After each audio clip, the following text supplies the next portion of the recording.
पर 30 देखा जाए, ऐसे तो पिछले क्वेश्चन की तरह ही है। इसमें दिया है कि त्रिभुज ए बी सी का एक कोण, सॉरी त्रिभुज ए बी सी एक समकोण त्रिभुज है जिसका एंगल सी समकोण है और तथा सी से कर्ण ए बी पर लंब सी डी हमें डालना है, तो सिद्ध करना है इसको। चलिए पहले दिया है क्या उसको देख लेते हैं। दिया है तो यार इसके लिए पहले फिगर भी इसका बनाना जरूरी है। यहाँ पे मैं फिगर भी बना देता हूँ और फिर उसको लिखा जाएगा।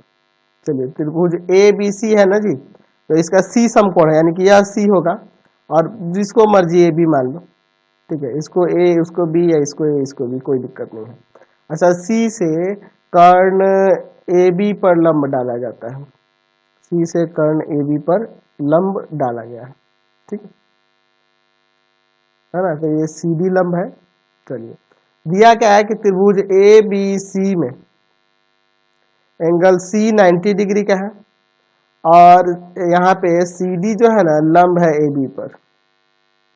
तो सिद्ध करना है, तो सिद्ध करना है, क्या सिद्ध करना है कि बी सी स्क्वायर अनुपात ए सी स्क्वायर बराबर बी डी गुना बी डी और भागा अनुपात ए डी, यानी कि ये भाग में है ये दोनों जगह। चलिए तो बहुत ही सिंपल है, इसका प्रमाण देखा जाए, ठीक है। इसका प्रमाण देखिए, बहुत सिंपल क्वेश्चन है। तो यहां भी वही पहले प्रमेय लिख लेते हैं कि यदि किसी समकोण त्रिभुज के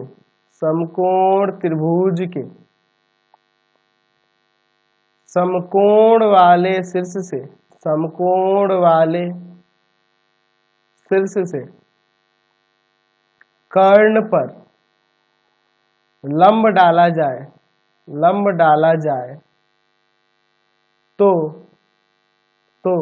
लंब के दोनों ओर बने त्रिभुज संपूर्ण त्रिभुज के समरूप होते हैं। संपूर्ण त्रिभुज के समरूप होते हैं। परस्पर समरूप से हमें इसमें कोई मतलब नहीं, हमें यही दोनों का अनुपात में दिखाना है। चलिए आ जाएगा, जैसे कि पिछले क्वेश्चन में भी देखे थे, आ जाएगा इसी तरह का यह भी है। कल समझो यहाँ पे क्या करना होगा। तो मैं यहाँ पे इस त्रिभुज में देखता हूँ, ठीक है। मैं इस त्रिभुज में, यह 90 होगा, ये तो पता है। अच्छा, यह त्रिभुज जो होगा पूरे त्रिभुज के समरूप होगा और यह भी पूरे त्रिभुज के समरूप होगा, इस नियम से आपको पता है। तो नाम थोड़ा सा सोच समझ के लेना होगा हमें, ठीक है।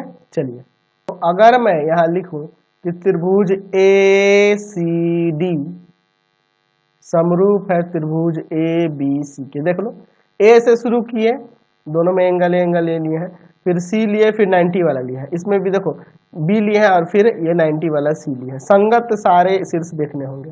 अच्छा, फिर मैं इस त्रिभुज में बात करूं तो इसमें इस त्रिभुज में मैं किसको लूं जी, तो इसमें मैं लेता हूं त्रिभुज सी बी डी समरूप है त्रिभुज ए बी सी के। देखो कैसे, सी लिए, फिर बी लिए ये, और फिर यह डी 90 वाला लिए है। यहाँ भी देखो ए लिए, बी सेकंड नंबर पे इसमें भी था, इसमें भी है, और सी लिए है लास्ट में 90 वाला, देख रहे हैं।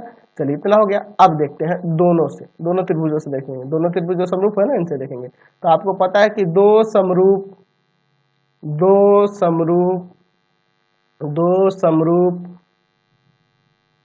त्रिभुजों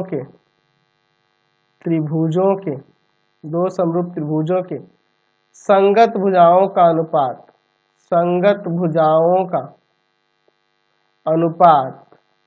बराबर होता है। संगत भुजाओं का अनुपात बराबर होता है। दो समरूप त्रिभुजों के संगत भुजाओं का अनुपात बराबर होता है। तो इससे क्या होगा, त्रिभुज ए सी डी समरूप है त्रिभुज ए बी सी के। तो देखो मुझे सोच समझ के यहाँ अनुपात लेना होगा कि ताकि यहाँ पे हम लोग बी सी स्क्वायर ला सके या तो ए सी स्क्वायर। तो इसमें तो हम लोग ए सी स्क्वायर ला सकते हैं आसानी से ना, बी सी तो इसमें है ही नहीं। चलिए यहाँ पे अगर मैं ए सी लेता हूँ, तो इसमें क्या आएगा, ए बी, ऐसी बात है ए बी ही ना आएगा जी।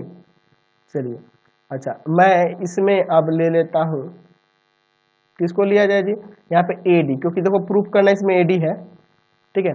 चलिए तो अगर मैं इसमें ए डी लेता हूँ ए डी लेता हूं तो इसमें आपको ए सी लेना होगा, क्रॉस मल्टीप्लाई कर दो, ए सी स्क्वायर बराबर ए बी गुना में ए डी।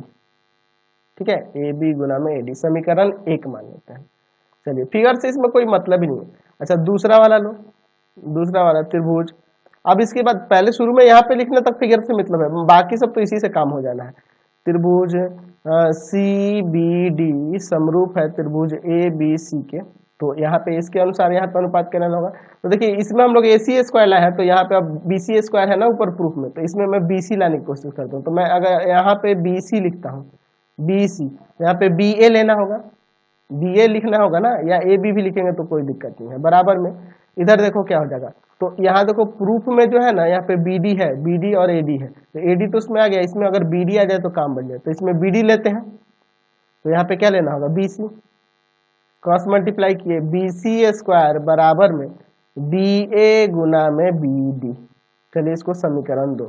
तो यहाँ देखो अगर हम समीकरण 2 में 1 से भाग करेंगे तो यहाँ पे बी सी स्क्वायर और बटा में ए सी स्क्वायर नहीं आ जाएगा, तो 2 में 1 से भाग कर देते हैं।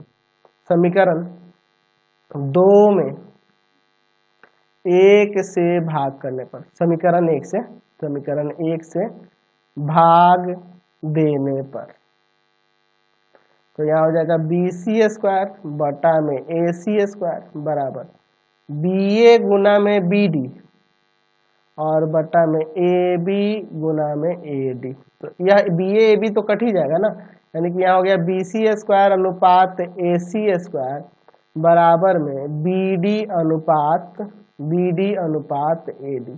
समझ गए, यहाँ से ये हमारा प्रमाणित होगा। चलते हैं अगले क्वेश्चन की ओर। Question number